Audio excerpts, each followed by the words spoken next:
Assalamualaikum warahmatullahi wabarakatuh. Halo teman-teman, kami dari kelompok 6 mau presentasi hasil diskusi kami. Jangan lupa dengerin ya. Kenalin nih, ini adalah anggota-anggota dari kelompok kami. Yang pertama adalah Dara Natasha, yang kedua adalah Arindia Putri Mumpuni, yang ketiga adalah Sinta Pustitasari, dan yang keempat adalah Munadia, dan yang terakhir saya sendiri, Pakao Mahmuda. Kami dari kelompok 6, mata kuliah Teknologi Komunikasi dan Informasi.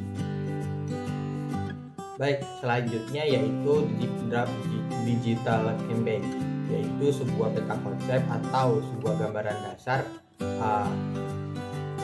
yang menggambarkan tentang apa yang kita bahas pada presentasi kita pada kali ini, yaitu pandemi COVID-19 di negara Singapura. Nah, yang meliputi 4 konsep, yaitu ada vaksin, seputar vaksin di Singapura, dan yang kedua adalah seputar bisnis, bagaimana bisnis berkembang di masa pandemi, dan yang ketiga adalah donasi bagaimana dari masyarakat Singapura sendiri untuk mengembangkan zonasi untuk masyarakat di sana, dan yang keempat adalah objek wisata, dan yang ini bakal membahas tentang bagaimana sih wisata di Singapura itu dari penurunannya dan perkembangannya saat keadaan pandemi.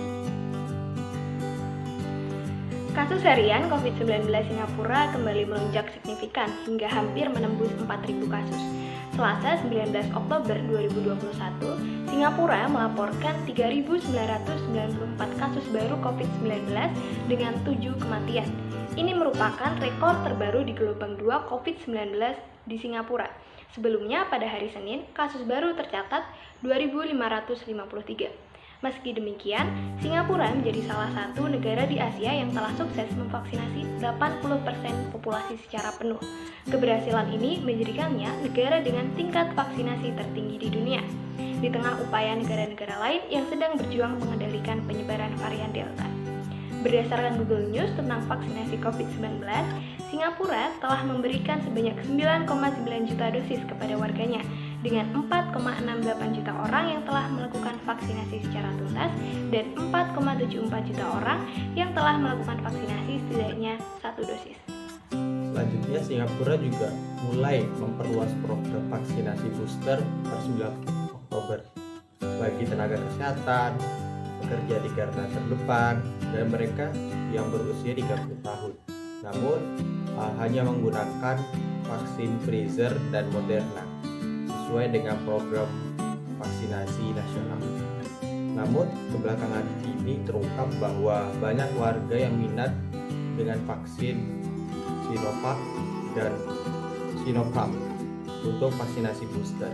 Banyak masyarakat yang ingin membayar untuk mendapatkan kedua vaksin tersebut setelah mereka melakukan vaksin 2 kali menggunakan vaksin mRNA. Bisnis di masa pandemi. Adapun dampak bisnis di masa pandemi di negara Singapura. Yang pertama, mengakibatkan pertumbuhan ekonomi di negara Singapura menyusut 41,2% dibandingkan dengan kuartal sebelumnya. BBC melansir, dampak ini adalah kontraksi terbesar dalam sejarah Singapura. Misalnya, angka kontraksi tersebut benar-benar menunjukkan betapa besarnya dampak pandemi COVID-19 di negara ini. Yang kedua, terjadinya penurunan penjualan.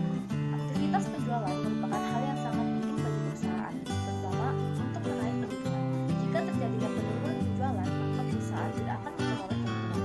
Yang ketiga, terjadinya penurunan karyawan. Karyawan merupakan aset terpenting yang memiliki pengaruh sangat besar terhadap kesuksesan sebuah perusahaan. Jika terjadi penurunan karyawan, maka perusahaan tidak akan bisa berjalan dan mencapai tujuan. Yang keempat, kelangkaan bahan baku.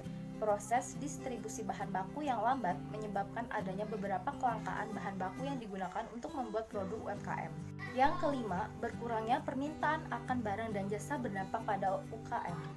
Selain itu, masyarakat kehilangan pendapatan karena UKM tidak berkemampuan membayar hak upah pekerja. Dengan demikian, adapun upaya yang harus dilakukan.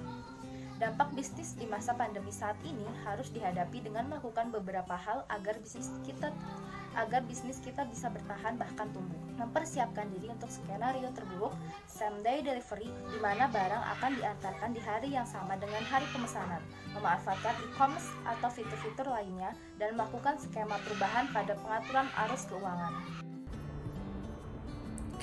Pemerintah Singapura akan memberikan bantuan uang kepada warganya untuk membantu menghadapi pandemi virus corona. Bantuan senilai $600 Singapura atau setara dengan 6,7 juta ini akan dikirim langsung ke rekening bank warga Singapura. Pemerintah telah mengumumkan bahwa bantuan sebesar $100-300 yang diperuntukkan bagi warga Singapura yang berusia dewasa dan memegang paspor Singapura. Bantuan $600, jumlah bantuan dinaikkan menjadi $300 hingga $900 dan akan didistribusi pada bulan Agustus dan bulan September. Heng Swee Keat, Wakil Perdana Menteri sekaligus Menteri Keuangan, kembali mengumumkan bahwa $300 dari bantuan tersebut akan didistribusi lebih awal dan ditambah $300 lagi, sehingga total yang akan dibayarkan adalah $600. Kementerian Keuangan juga meminta bagi 10% warga Singapura yang belum melaporkan rekening bank bisa segera mendaftarkan rekeningnya sebelum tanggal 23 April. Bagi mereka yang belum memiliki rekening bank, pemerintah akan mengirimkan bantuan tersebut dalam bentuk cek ke dalam alamat yang tertera di kartu identitas mereka. Contoh, Muslim Singapura galang dana untuk korban virus corona. RLAV merupakan yayasan amal yang didirikan oleh Dewan Agama Islam Singapura pada tahun 2009. Penggalangan dana akan dilakukan secara daring dan masyarakat Singapura yang belum menyumbang boleh menyumbang melalui aplikasi Muslim SG dan situs web MUIS. Selain penggalangan dana secara daring, akan dilakukan pula sumbangan dari masjid di hari Jumat di 70 masjid di Singapura.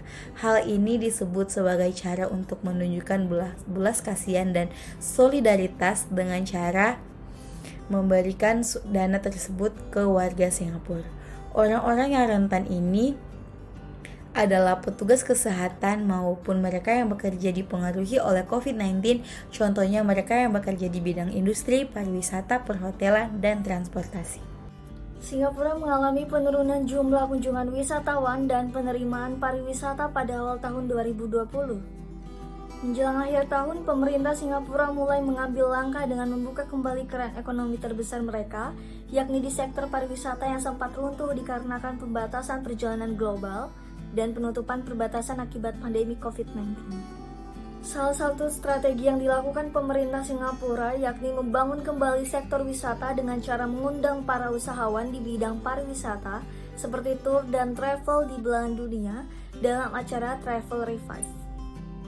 Pemerintahan Singapura mulai membangun strategi dengan menargetkan negaranya sebagai negara yang aman dan terpercaya dalam menerapkan self-management measures atau protokol kesehatan dengan pemanfaatan teknologi. Selain itu, pemerintahan Singapura juga menerapkan protokol kesehatan yang ketat dengan menjaga jarak sekitar 1 meter dan selalu menggunakan masker. Para pekerja pariwisata dan bisnis di Singapura pun telah memperoleh manfaat dari langkah-langkah ekonomi yang diambil pemerintah. Tujuannya adalah untuk mendukung pekerjaan dan mata pencaharian pihak yang terkena dampak COVID-19. Mungkin itu dari kelompok kami. Mungkin dari teman-teman bisa mencerna, dan terima kasih sudah mendengarkan hasil dari diskusi kelompok kami. Jangan lupa jaga kesehatan, tetap semangat. Sekian, terima kasih. Wassalamualaikum warahmatullahi wabarakatuh.